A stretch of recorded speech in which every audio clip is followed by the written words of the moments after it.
फैसला का 11 साल बाद ही फैसला आया। करते करते हार गए मैडम, हम हार गई। मैं दिलाता इंसाफ मिला चुका।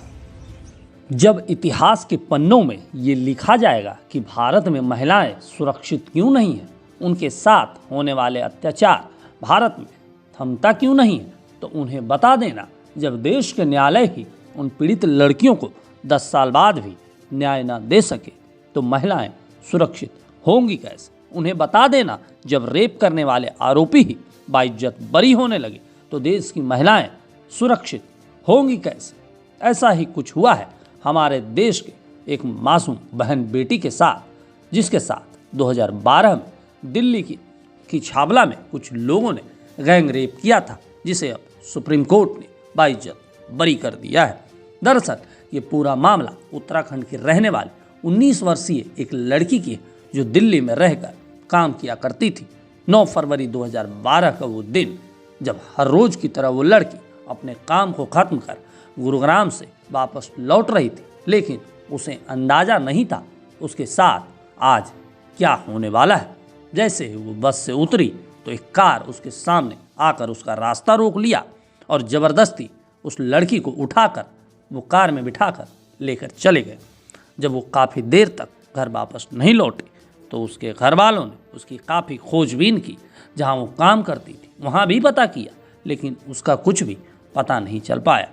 मीडिया रिपोर्ट्स के अनुसार बताया जाता है वो कार हरियाणा की ओर ले गए थे और कार में उस लड़की के साथ वो दरिंदे ज़बरदस्ती करने लगे और धीरे धीरे उन सभी ने उस लड़की के साथ बारी बारी से रेप किया।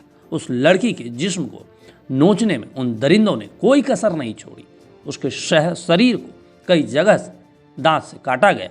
वो लड़की रहम की भीख मांगती रही, लेकिन हवस के पुजारियों ने उनकी एक ना सुनी। पहले रेप किया, फिर कार की रोड से उसे पीटा और शराब की बोतल उसके प्राइवेट पार्ट में घुसेड़ दी। उन दरिंदों का इतने में भी मन नहीं भरा तो उस लड़की की आंखें फोड़कर उसमें कार की बैटरी की तेजाब डाल दी और फिर उस लड़की को वहीं छोड़कर भाग गए। जब ये पूरा मामला पुलिस के सामने आया तो बताया गया उसके प्राइवेट पार्ट में गरम रॉड डाला गया, उसके साथ बेरहमी तरीके से रेप किया गया, उसके सिर पर रॉड मारा गया था। कई शरीर के जगहों पर उसे काटने के भी निशान मिले। इन आरोपियों की पहचान रवि, राहुल और विनोद के तौर पर हुई थी। इन सभी के खिलाफ आईपीसी धारा 376(2), 302, 363 और 201 के तहत केस दर्ज किया गया था। फिर जांच शुरू हुई और फिर दिल्ली की एक निचली अदालत ने 13 फरवरी 2014 को इन तीनों आरोपियों को फांसी की सजा सुनाई। इन आरोपियों ने इन फैसले को सुप्रीम कोर्ट में चुनौती दी। केस की दोबारा जांच हुई और आखिरकार 7 नवंबर 2012 को उन सभी आरोपियों को सुप्रीम कोर्ट ने बाइज्जत बरी कर दिया। अब बाइज्जत बरी होने के बाद सोशल मीडिया पर और लड़की की मां इंसाफ की मांग कर रही।